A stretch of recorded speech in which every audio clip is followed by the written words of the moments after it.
Some Binar lower deckers have an argument. Tyrannochillicus has conquered self-doubt and seized personal growth.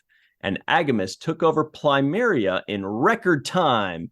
Hello, everybody, and welcome to The Seventh Rule with Cirroc Lofton. Hello, hello.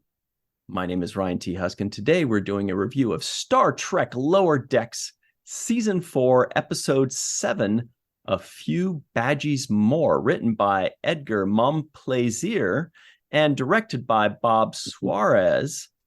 What's up, Cirroc? How are you today? Good job on pronouncing that last name, because I had to look at it a few times. It's like, how would you pronounce that? So it's a French name, right? Is that what it is? Well, here's the thing. I'm so glad you asked that question because when I saw that name, I thought it was a typo because it says M-O-M and the word plaisir, which means my pleasure in French, or my pleasure would be M-O-N plaisir. So I was like, let me check on this. So I actually looked it up on IMDb and no, it is in fact M-O-M plaisir. So I'm like, was that just like a long lost typo from back in the day? Because if there was an N there, it would just mean my pleasure, which is just, so I don't know, but I don't know if I'm pronouncing it correctly, but I would love to meet this fellow, Edgar, so he could tell us. Tell us officially. Yeah, but it is French though, right? I'm noticing your it sure looks like it to my eyes. Okay. Like when I see Bob Suarez, I'm assuming that's Latin in origin, and when I see M-O-M and then the French word plaisir, I'm assuming that's French, but I don't know. So mon plaisir is my pleasure. Yeah. If it's M-O-N, not M-O-M. So that's why I'm a little confused and shy about it and uncertain. It's all right. Thanks. We'll get you back right. Don't be Badgey or bad Badgey. Right, bad Ryan, and what was the other one? Logicy. Logicy. Yeah, I love it.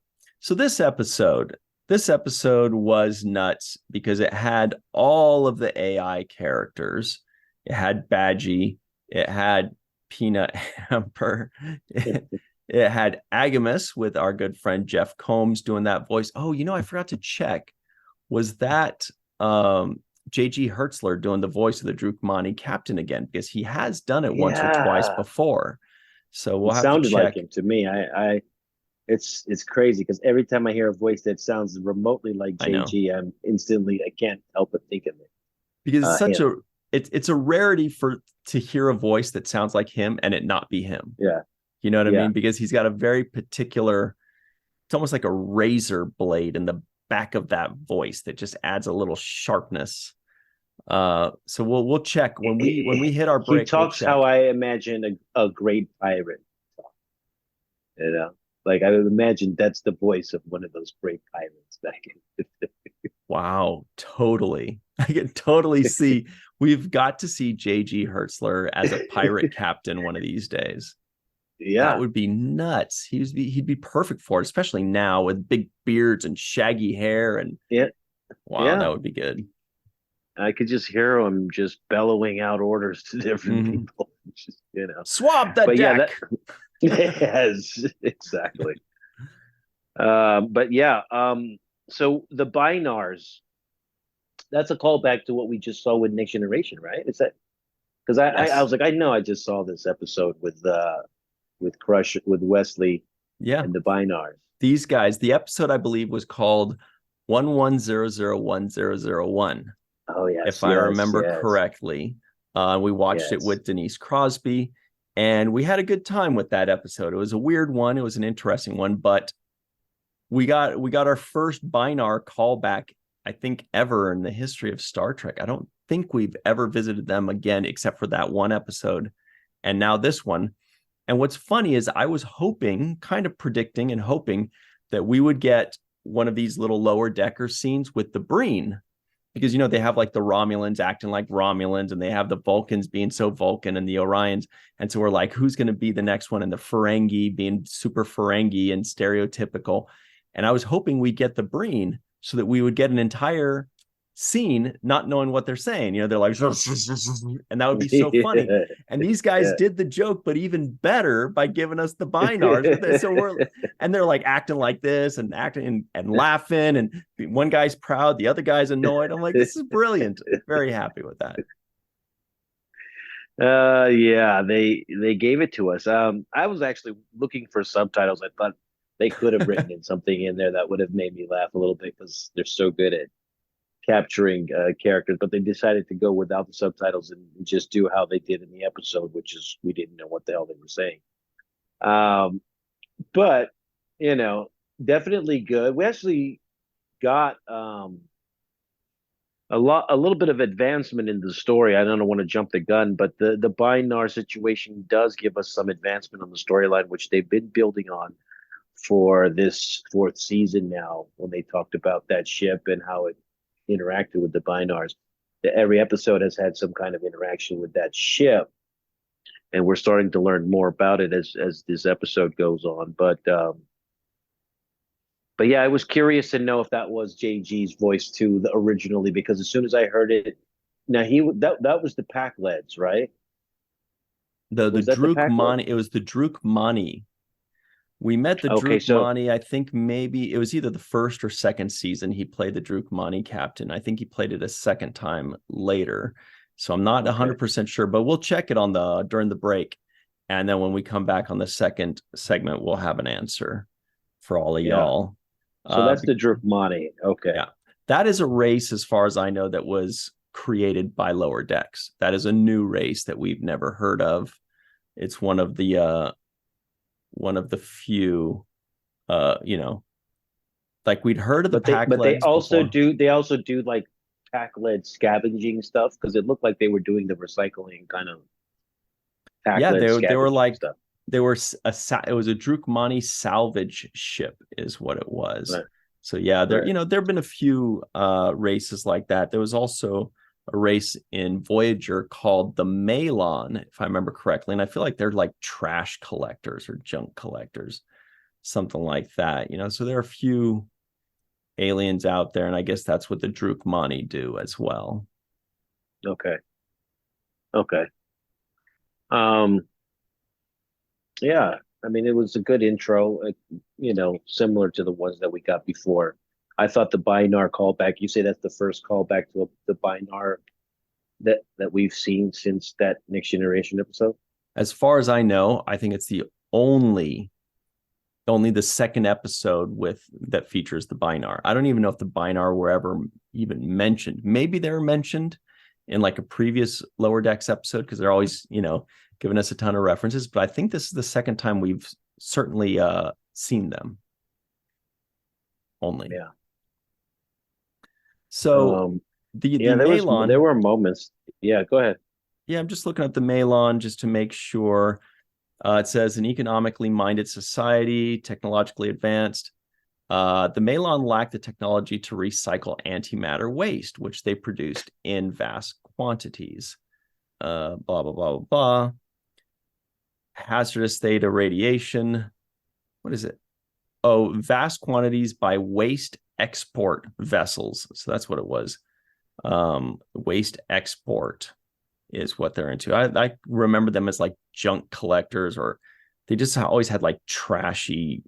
Their ships were full of trash and junk, and they looked nasty. Let me pull them up for you. I feel like there was another race though that was kind of junk collectors too, though. So that's the Malon right there.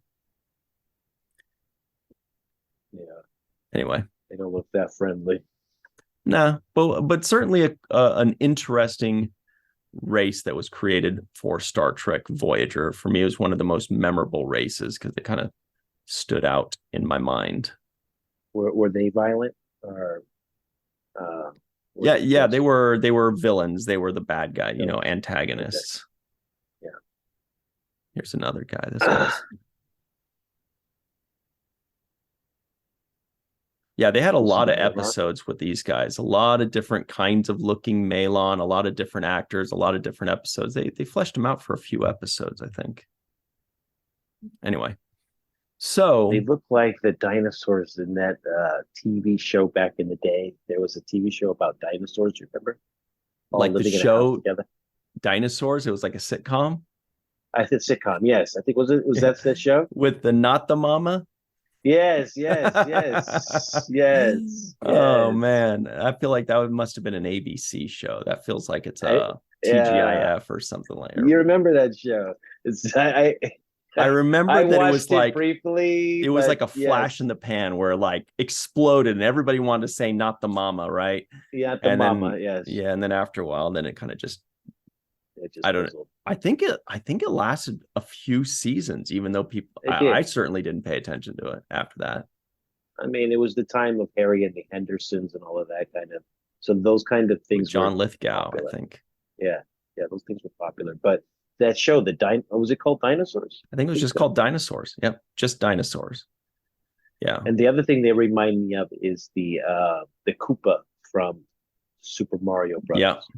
Yeah, I remember that. Oh, that guy. I could see that resemblance. Maybe it's a long lost relative or something. Yeah. Yeah. So look, we got all the AI. Oh yeah, that's what we're talking about. The AI. We got Yeah. Badgey. We got Peanut Hamper. We got Agamus. We were Agabus, introduced to yeah. a new one that I love, Tyrannochilus. Lord Was it Tyrannochilus. Lord? I didn't catch Yeah, the Lord. at the megalomaniacal AI penitentiary. And oh, was it just me or those two drones that came out of Agamus? Remember those two Mhm. black drones that came out?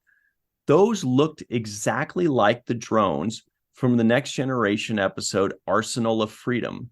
It was towards the end of the first season, but they were silver in that Arsenal of Yeah. Freedom. They were floating around in that jungle Yeah. planet, you know? These Yes, looked yes. exactly like that, but they were black instead of like silver or something like that. But it has to be, they look the same. I'm hoping No, it's similar. no, those were killer drones. These are gardening tools. These are gardening drones. No, I 100% I can see what you're saying because it does now that you said that, yes, those drones look like the ones we saw in that episode that were coming after uh Denise when Denise's character and Data, I Yeah, think, had to figure out it was like a kept learning and figuring out new ways to defeat the phaser fire. Yeah. exactly. Let me pull that up right now for everybody that's watching. Everybody that's listening in, you remember this episode. You don't need our help. You don't need visuals. But this little guy, and I believe the story is that they made it out of the art department made Clay. it out of an egg of pantyhose, Oh like yes, yes, yes. I remember that. Yes. Yes. pantyhose egg or something like that, which confused the hell out of me. But apparently that's the story. No, because they used to have pantyhose in a packaging. The way the packaging was in this like plastic egg container. And so yes, I remember the story that they were talking about. And I actually remember when pantyhose were in that plastic egg container I when I feel was like I a remember kid. that too. I feel like everything should be in an egg container nowadays. Like why not? Like egg shaped, you know, like big ones are like ostrich eggs, little ones are like hummingbird eggs. I think it would be really cute. Well, I remember also going to the arcade, like, and going in those game ball machines or whatever they were, and you get those prizes in those plastic little uh Mhm. egg like, you know, containers. So yeah, that was the style. Yeah, so that's what I was hoping, especially because this is, you know, the theme for this episode was clearly just AI, and more AI, and every little AI character that they've created, plus other ones. And, you know, the Binars are kind of like not really AI, but pretty close to it. And, you know, those drones, I'm hoping were, I mean, I guess they really Hey, can't be. the Binar episode, didn't they hack the computer and then opened up some kind of porthole or something to Yeah, exit? they were kind of jerks. Yeah, they did something. And they were kind of being all like sneaky. They're like, you know, like whispering like to each other. And they're like, I don't think I trust these guys. They're like, you can tell even in a different language when someone's talking shit about you. And I can tell these guys are saying something and they're like to each other. Right? Yes, that's exactly what and that would have been funny to see in this episode. That's what I'm saying. A little bit of subtitles I was looking forward to, you know, like those look at Bill over there. He thinks he thinks that, you know, and like I can hear you. One of those kind of things. You know what would have been super funny is if the subtitles were all ones and zeros. Oh, that's another. We're like, you know, like, so Shout we're like, out to Carrie oh my God, on that one. Yeah, thank you. We're like, I can't understand these guys. Oh, good. There's the subtitles. I still can't. It's like 1100000100 exclamation point. We're like, come on, man. Exactly. That was a great one. I like that. That's an opportunity, that missed opportunity there. Well, they can always add it in the redub when they redo this. Well, when we watch it, we'll check it on Paramount Plus and we'll see if there are subtitles or if it'll if it'll do the standard, you know, it'll say like indistinct chatter is what it says a lot of times, you know, but we'll check that out when it's on Paramount Plus. Yeah, absolutely. There wasn't anything to the system that they were in. I didn't understand the grappler kind of, you know, gaff that they were making with the Rutherford and having that grappler machine trying to at the very end, the one that pinned Tendi against the wall. I just couldn't understand the grappler reference in general. Like, what was that, just some episode, or is that some kind of inside thing that I was missing? I don't know. The only thing I know about grapplers, I mean, I remember grapplers were on Enterprise, but I do remember our good friend Lieutenant La'an from Strange New Worlds. We know that she loves grapplers. Now there's only one other thing I know about grapplers, and that is that Captain Benjamin Lafayette Sisko was an excellent grappler. We know that because he was in college he was wrestling Solok, the Vulcan. That's all I know about grapplers. Speaking of, and actually, I'm glad you brought up Strange New Worlds, right? Because you just brought up La'an and Strange New Worlds. That made me think of the scene where Rutherford and Mariner are in their space suits, kind of running out towards Badgey. It kind of had the similar vibe to that love space scene between Spock and there was it brought up that memory. I wouldn't say the vibe was similar, but the memory was brought up. I was like, oh, that reminds me of that scene when Spock and Nurse Chapel are doing that whole like outer space kind of floating to each other or something. Yeah, you know, it actually reminds me now that you mention that, and also very close to this era is the spacesuits used in Star Trek First Contact, which came out in 1996. It was the second Next Generation episode or movie. And check this out. It's really cool. There are three of them walking on the hull of the Enterprise in their spacesuits, fighting the Borg. Here's Worf with a mek'leth in his spacesuit, which is pretty badass. It's a great scene, one of the best, most iconic scenes, and so that's cool. Now that you talk about that, it is similar. They were kind of similar in nature because they were white. Yeah, they were all white with that little with the helmet like that.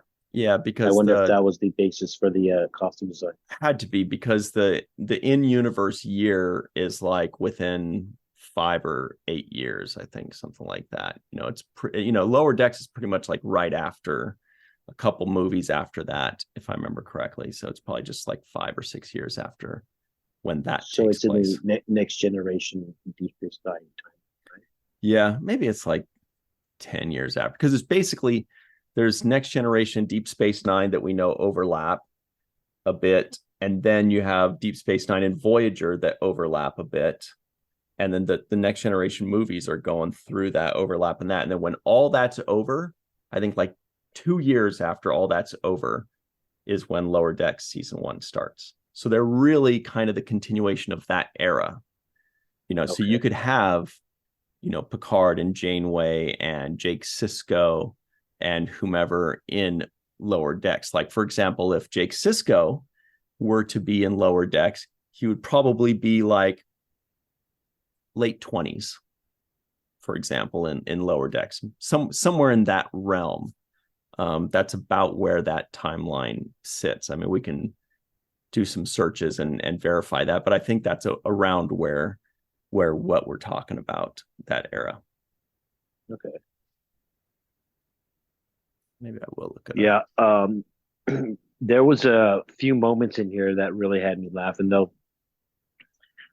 Specifically, the really one that had me laughing the most was when they had all of those AI robots watching Lassie to like deprogram them. So good. I was like, that is so clever. Like, what could the computers watch to make them not be so angry? Lassie. Who doesn't love Lassie, And the fact that Lassie is still around 400 years from now, people are watching Lassie to chill out. Yeah, well, they're chilling them out. Exactly. They got to, these are megalomaniacal, evil AI guys. They need to relax. I would have liked to see like up next, Little House on the Prairie. Oh, yeah. Yeah, because then that came out around the same time as Lassie. All right. So got it figured out here. Yeah. In-universe date for Star Trek First Contact, the movie, is 2373. And the in-universe date for when Lower Decks starts is 2380. Now, being that this is season 4, we can assume it's somewhere around 2383. So it's about 10 years after Star Trek First Contact takes place. And maybe like 6-ish or 6 or 7 years after Deep Space Nine ends. That's around where the era is. So I think Jake Sisko was maybe 21 when Deep Space Nine ended. So in Lower Decks season 4, he's probably around 27, 28, 29 in that realm, I think. I think that's our window. And I always forget, I always have to redo this math because it's hard to kind of, with so many shows going, it's hard to remember exactly what year they're all in. Discovery's out in like 31 something. So that's an even 31, whatever. Hey, so wait a minute. So I thought Voyager was like lost in space though, but during the same timeline? Yeah, it's the same era. Okay. So, for example, while say season 7 of Deep Space Nine is happening, Voyager season, let's say around 4, is happening. Season 3 or season 4 of Voyager is happening concurrently, but just way out in the Delta Quadrant. So Deep Space Nine is handling here at home, and Voyager's way out there. Okay. So what I'm trying to say is I think we should take a break and collect ourselves. Yeah, I'm in some serious cobwebs right now. I'm like, this is so fun and nerdy for me that I'm just like saying, okay, and then there's this and this. And I'm like, this is the kind of shit that I do at 2 a.m. Like I gotta take a break, or I'm gonna do this for like 2 hours right now. So let's take a real quick break. We're gonna look up the Dieckmann captain, and we will be right back on the 7th rule, unless we just keep researching. Yeah. Hey everybody, welcome back to the 7th rule with Cirroc Lofton. Hello. Here's what you've all been waiting for. The trivioids of the week. They're like, we weren't waiting for that a damn bit. Here they are. Badgey tickles a Dieckmann captain. Some Binar lower deckers have an argument. The Cerritos is the closest ship to the Binar system. Peanut Hamper has been a model inmate and is up for parole. Instead of organics, what Lord Tyrannochilus really needs to subjugate are his feelings. Tyrannochilus has conquered self-doubt and seized personal growth. Apparently, life forms are as easy to grow as they are to annihilate, says Agamus. Peanut Hamper is cellmate 858. Rutherford gives his son a hug. All Orion beaches have are sharp little pebbles. Agamus took over Plumeria in record time, and Peanut Hamper's dad's name is Kevin. Same name as that dodo bird or whatever it was in the Disney movie Up, if I remember correctly. Kevin. Okay. So we looked up J.G. Hertzler. We checked out the end credits for this episode. It turns out it was not J.G., but it was somebody doing a very good Dieckmann captain in the vein of J.G. Hertzler, since he was the first Dieckmann voice we heard. They kind of used that as a model. And it turns out he wasn't in 2 episodes. He was in 3. Looking him up right now, he was in season 1, episode 6, Terminal Provocations, as the Dieckmann captain. Then he was also in A Mathematically Perfect Redemption as the Dieckmann captain. Those were the 2. But he was also in season 3, episode 2, The Least Dangerous Game, as himself, but not as himself, as Martok, which feels like himself, General Martok, when he was that game. Anyway, it worked out well. Great voiceover for the Dieckmann captain in every iteration. Great voiceover. Yeah, and also I thought another voiceover work that stood out to me was Rutherford. I thought did also great job. He has this way of hitting certain notes that I feel is difficult to hit for just anybody emotionally. The way he throws things away, it's kind of like it's a flippant kind of silly, smart, dumb thing to say. I don't know how to put it in words, but he has a way of delivering it that's really unique. But the person that I wanted to give credit to was the Badgey voices. The multiple voices of Badgey did give me the feelings delegated to each one of those, right? So the good one had that good vibe voice, and the logical one really had me laughing when, that is illogical. So shout out to the voiceover actors that played the different variations of Badgey. Yeah, and it was fun. Overall, it was fun. Like they always come up with these funny ideas. They're like, okay, there's Badgey, there's Goodgey.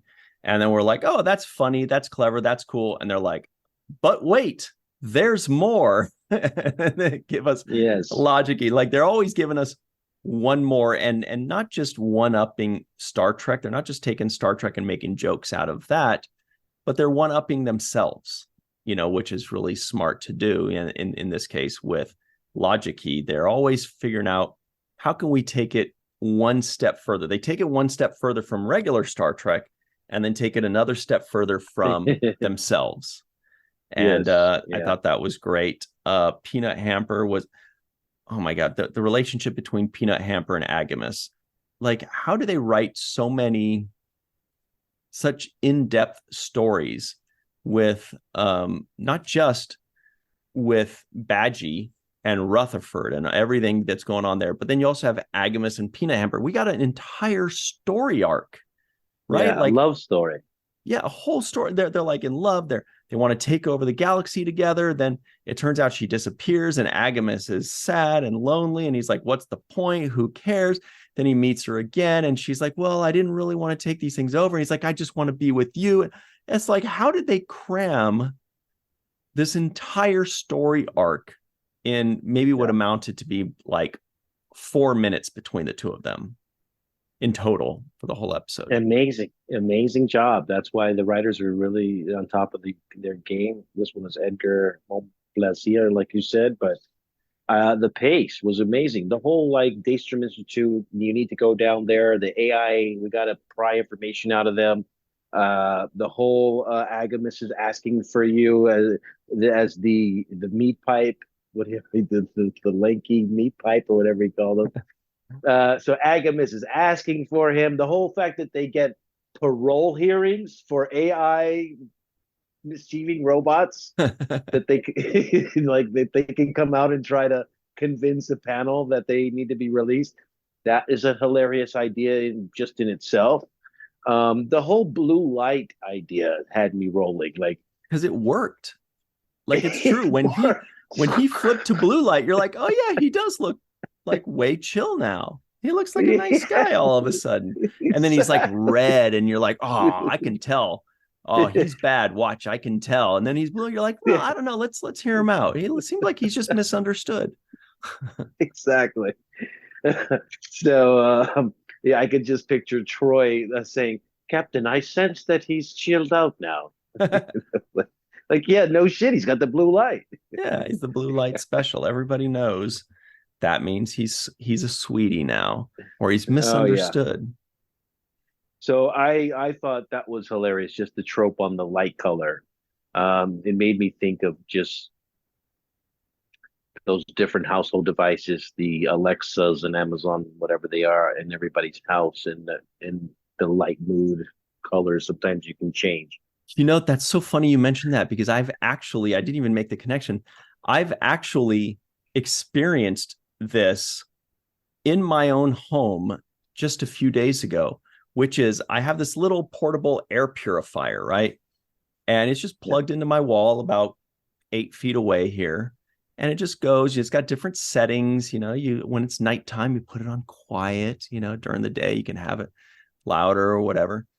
And it's got this little blue light. So even at night, the lights are off. You just see this little blue light, air purifiers doing its job. And you're like, oh, you little sweetie, you even work while I sleep, buddy. Thanks. Now, of course, the robot rights people are like, let him sleep too. Let him unplug him. And I'm like, no, he's got to work all night while I sleep. If I wake up and it's not going, I'm going to be pissed. But anyway, here's the point. A few days ago, that blue light was accompanied by a bigger, brighter red light. And suddenly there's this red light that came on, and it kind of looks ominous. It kind of looks scary. And I'm like, I don't know what that means, but I'm positive it's something bad. And I'm like, it can't be the battery because it's plugged in. I'm assuming it means it's like the user's manual is probably like 4 sentences long, and I'm still too lazy to read it. I'm assuming it means something like change the filter or clean the filter, or, you know what I mean? What else could it possibly be?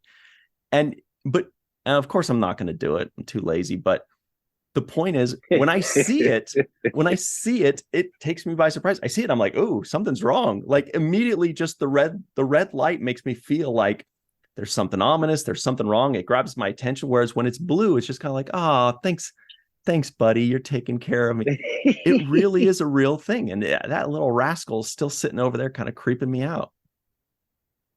That's my story. It's true. And you're sticking to it. It's totally true too. It's so funny. I didn't even make that connection until you said that. Yeah, I mean that's the mood lighting. That's what it does, you know. It seems like now that you said that, now I can see that the binars behind you like to subscribe to the same mood lighting that Cirroc does. You know, they use purple light bulbs. Right. And it's about time. You know, you've been doing this using that for almost 3 years, Binar.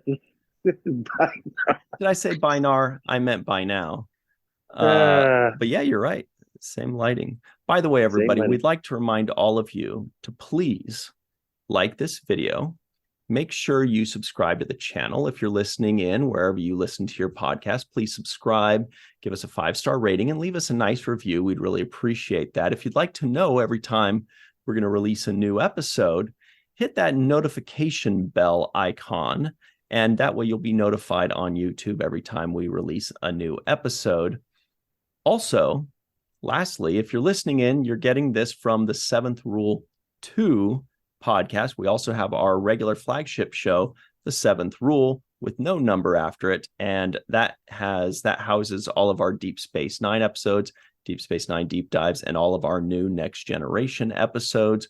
We're currently on season 2 of the Next Generation, and it is a wild ride. A lot of ups and some downs.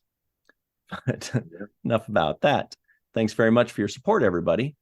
back to the Thank you. show. Yeah.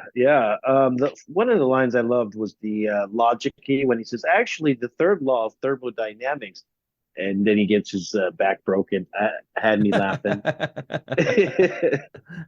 And I don't know. I thought about you on this one. Maybe you can tell me if this jumped out at you or not. But when Jeffrey Combs says, he's watering the grass or whatever it was, and he says, "Taste wet sustenance." Mm. Mm. I thought that was hilarious, and I feel like Jeffrey had a lot of fun with this one. Maybe, yeah, I feel like he had a lot of fun with this one. It seemed like he was enjoying himself. This guy's made for voiceover, Jeff Combs. His regular acting is amazing because of his facial expressions and his body language, but his voiceover work is still amazing. Like, you would think that it would take something away because he's also a physical actor, but he does great. The way he pronounces words and he adds little ellipses, and he really acts the hell out of these roles, even if he's only got 10 lines or something like that. So he's doing a great job, and it's very noticeable. Did you notice that the stem bolts got a little shot out, little stem bolt and chill? I missed that. Yeah, Rutherford at the end, he says, "Pass me the stem bolt." No way, I missed that. I'm so mad. I'm gonna hit myself with a pain stick now. What I heard was when Badgey was leaving and he was all enlightened, he said, "I don't know, maybe I'll go check out the Q continuum, go visit the Black Mountain." And the Black Mountain was something our good friend and associate producer, Dr. Marie Segal, did a little research on, because we know it's been mentioned a couple times before in Lower Decks. But what I didn't know was it's also featured in all of Mike McMahon's shows, like Solar Opposites mentions the Black Mountain, and Rick and Morty mentions the Black Mountain. So it's almost like the McMahon verse has the Black Mountain. That's like his thing. Oh, wow. Yeah, nice little interesting tidbit. Do they reveal the Black Mountain in his other shows? I wonder if they reveal it, or if this is all culminating a 3-show climax into what Black Mountain is. I don't know, but it did make my mind wander into like, I hope we can like connect the 3 shows in one of these episodes, has like a crossover or something. That'd be fun. That would be fun. But so stem bolts, I'm so mad at myself for missing that. Yeah, Rutherford says, "Pass me the stem bolt." And I was like, oh, stem bolt's got a shout out.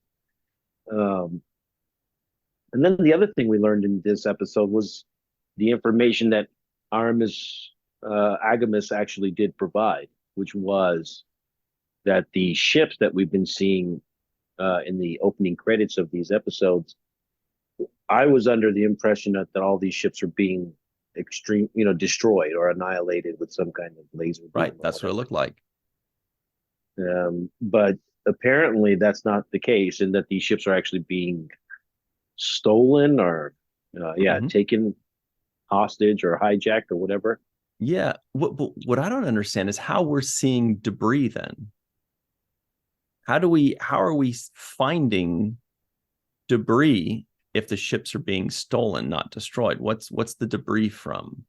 Or maybe that's just some kind of red herring or something, where we're seeing debris from a busted up ship, so we assume it's that ship that was stolen, and maybe it's not. But right, I mean, the Dieckmann captain's finding debris in space junk, so we just assume. He even said it was the Binars, actually.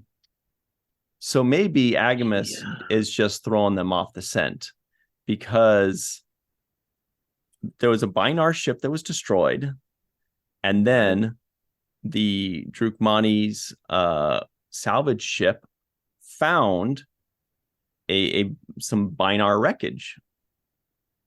So yeah, unless whatever technology is doing this is leaving artificial wreckage as like some kind of. But then they found Badgey from that. That's really confusing. At first I just ate it up, was like, oh, that's interesting, but now that you mention it, I'm like thinking about it, I don't see how that works. Two quick things though, that when they asked Badgey how he can float around the ship instead of the holodeck, he said, I've got holo emitters everywhere. Holo emitter is also from Voyager. The EMH doctor had a holo emitter that let him walk around in later seasons. So that was a nice little interesting thing. But yeah, back to this. I wonder what the solution, because we've also seen examples of when we think something is being destroyed, but it's really been transported. For example, in one of my favorite Next Generation episodes, it's a two-parter. I mentioned all the time, Gambit, parts 1 and 2. They're talking to a Uridian, I believe, and they're looking for Captain Picard. I love Uridians. They're like information smugglers. They're like wrinkly prune face guys. James Cromwell played one once. So, and they ask him, they're like, you saw what happened to, Picard. And he said, yeah, he was vaporized. They shot him and he was vaporized. But it turns out that their weapon, they shoot somebody and they can transport somebody with the laser rather, so I think of that when they're saying that it was stolen instead. But yeah, I don't get the wreckage mystery then. Yeah, it's a mystery that I'm sure will be addressed not too far in the distant future, because we're coming up close to that. I got the Star Wars vibe when they were like, I'm your father, the whole Badgey, Rutherford. And then when he I love when Badgey says, and I've never killed anyone. Yeah, he's a rascal, that one. Yeah. It's a good episode, I do want to point out one more thing, just because that's how us Star Trek fans work. There was another example, not to keep mentioning Voyager, but there was another example where with the Vidians, this crazy, ugly aliens, they've got this sickness called the phage that just makes them, it's kind of like leprosy or something, right? And so their weapons transport specific organs out of people that they need to sustain their race, so they zapped Neelix and transported his lungs right out of him, and so that's an interesting thing. So yeah, anyway, so that's a possibility where something looks like it's been destroyed, but really it's just been stolen. So we'll see then if Agabus is telling the truth or not. Not too, a little bit. Yeah, everybody in the comments below, let us know your theory. Is Agabus telling the truth, or is the evidence telling the truth? Because we're seeing evidence, which is the debris of the ship. What's the story there? What's the answer? We have 3 more episodes that will explain everything, certainly, but this is definitely a mystery the more you think about it. So let us know your thoughts on this mystery, because I'm kind of mad now. Yeah. Another moment that I really enjoyed too was when Agabus was meeting Peanut Hamper's dad, and Peanut Hamper's dad said beep burp, burp, burp, burp. And Peanut Hamper was like, Dad. And Agabus like, no, just friends. just friends. That had me rolling. And actually thought he should have met Raw Dog if he thought that was bad. Raw Dog was doing all kinds of stuff. Yeah.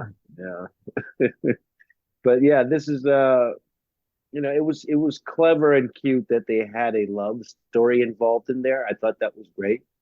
The whole meet me over here rendezvous spot. It was just clever. It was clever. I would have liked to see a little bit more from our main characters. I felt like we didn't get as much Ransom or Shax or Billups, who had he made like a quick cameo. Yeah, I was thinking about that. This was very heavy on, Agabus, Peanut Hamper, and Badgey, and much less about the main lower deckers, and even less about the senior staff. But I was okay with it just because it's just the one episode. They do a good job of fleshing these guys out, and this is a second episode in a row with no T'Lyn, now that you mention it, right? She was in like the first 5 episodes and then suddenly not in 6 and 7. Maybe she's on sabbatical. I wonder if sabbatical is based off the word Shabbat, now that I think about it, or like the Saturday, the Sabbath, Yeah. Anyway, who knows? I should Pretty go. sure. Okay, well, here's the thing, everybody. We're going to give some special thanks to some amazing people right now because they deserve it. And their names are... Homer. This is what we should do. Everybody in the live chat, guess all these people that we're naming, or whichever ones you want to pick, guess what their favorite Star Trek series is. Like Homer Frizzell, the animated series, obviously. Dr. Marie Segal, Deep Space Nine. Anyway, so here are their names. Homer Frizzell, Dr. Marie Segal, Eve England out in Wales. I know she's Enterprise, actually. Weird. Yvette Blackmon-Tom, TJ Jackson-Bey out in Missouri. I think he's Enterprise is his second, and Deep Space Nine is his first. Bill Victor Arucan. Our good pal Titus Mohler, Darlena Marie, Dr. Mohamed Noor, Tierney C. Dieckmann, Anna Post, Anil O. Polat, Joe Balsarotti, Mike Gu, Dequeue, Stephanie Baker. I think Mike Gu and Stephanie are probably Voyagers. Carrie Schwent, Faith Howell, Edward Foltz, live from Tokyo, the Matt Boardman, Chris McGee, Justin Weir, our good pal Jake Barrett, Jane Jorgensen, Henry Unger, Allyson Leach-Heid, Julie Manisfee, by the way, Marcia Classic Schreier, Greg K. Wickstrom, and of course, 2 big-time original series fans, Dr. Susan V. Gruner and Jason Okun. All right. Overall, any final thoughts, Cirroc? What do you think? Did you like this episode? Yeah, I mean, I liked it. It had little treats in here and there. Yeah, I liked it. It wasn't my favorite of the season so far, but it was definitely entertaining. It had me watching a lot, and there's moments where I find myself looking down at the paper, and it was happening fast. Like all of these episodes, they squeeze so much stuff in such a short amount of time that you almost don't have much time to look away. Otherwise, you'll miss the stem bolts, or you'll miss this, or you'll miss that. And, that's how much information they give you. So I was pleased. Like the guest stars, always happy to see Jeffrey Combs, get a chance to do another character. And so, yeah, what about you? I mean, we're happy for Jeff Combs to get more work, but we're also happy for us to enjoy his work because he's freaking phenomenal. Yeah. I did like the episode. I like that Lower Decks does a really good job of not being formulaic.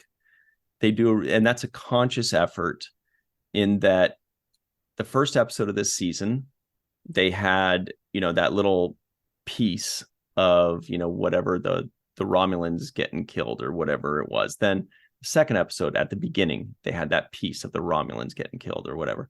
So we think, okay, we know the pattern. Third episode didn't have it at all. Fourth episode had it at the end. The fifth or sixth episode, there was the one with the Ferengi was kind of in the middle. It was kind of like part of the story, or whatever it was.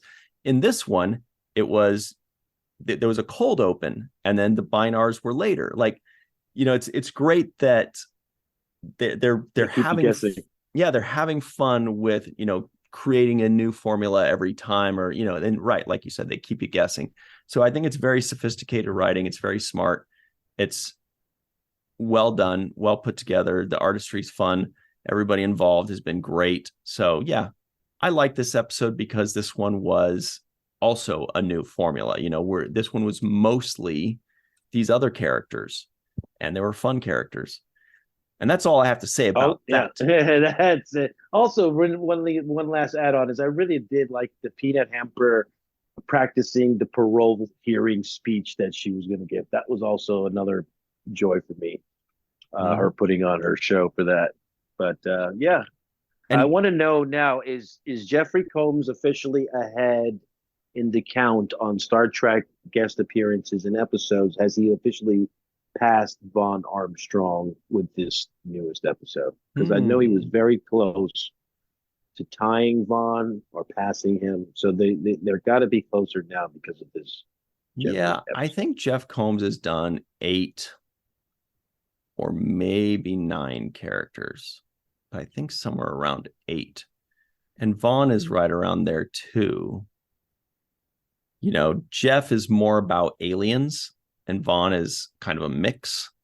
That's interesting. Yeah, but I mean just appearances in episodes. I wonder how many episodes total. That's something for us to somebody in the comments below count those up. All of the shows combined, all of the appearances. You're talking about just not just characters, but appearances, right? Right. Well, the total appearances, and let us know in the chat description about what you who comes up with the most. Well, I can say right now, Jeffrey Combs was in 3 episodes of Lower Decks so far, and I think he was in 11 episodes of Enterprise, so that's 14. I believe he was in 1 episode of Voyager. Yeah, 1 episode of Voyager, that's 15. 32 of Deep Space Nine, putting him at a total of 47. The magic number. Yes, 47. The magic Star Trek number. Wow. That number just keeps on giving, doesn't it? Number 47. That is the number. Wasn't Aaron did 47, right? Yes. Our good buddy and our guiding light, Aaron Eisenberg, did exactly 47 episodes of Deep Space Nine. And Patrick Stewart was 47 when he started playing Captain Picard, which is also interesting. So let's look up Vaughn Armstrong real quick, because now I'm very curious. So he did 18 episodes of Enterprise. Okay. He did 5 episodes of Voyager. These are all like various characters. So that's 23, right? Let's see. He's still at 23. Yeah, I think Jeff is going to beat him. Where's the Deep Space Nine ones? 3 episodes of Deep Space Nine. So that puts him at, what was it? He was 26. At 23. So that's 26. And I think, how many of Next Generation is the last one? It's only a couple. 1, just 1, Commander Chorus. So that's 27 to 47. So, but in different series, I think Jeff Combs was in 4 series and Vaughn might be in 4 series as well. So anyway, what a battle. What a battle, everybody. All right. That's it for us. Right. Let's get out of here and go about our days. Everybody, congratulations to Star Trek Prodigy. We will see you next time. And until then, always remember the 7th rule.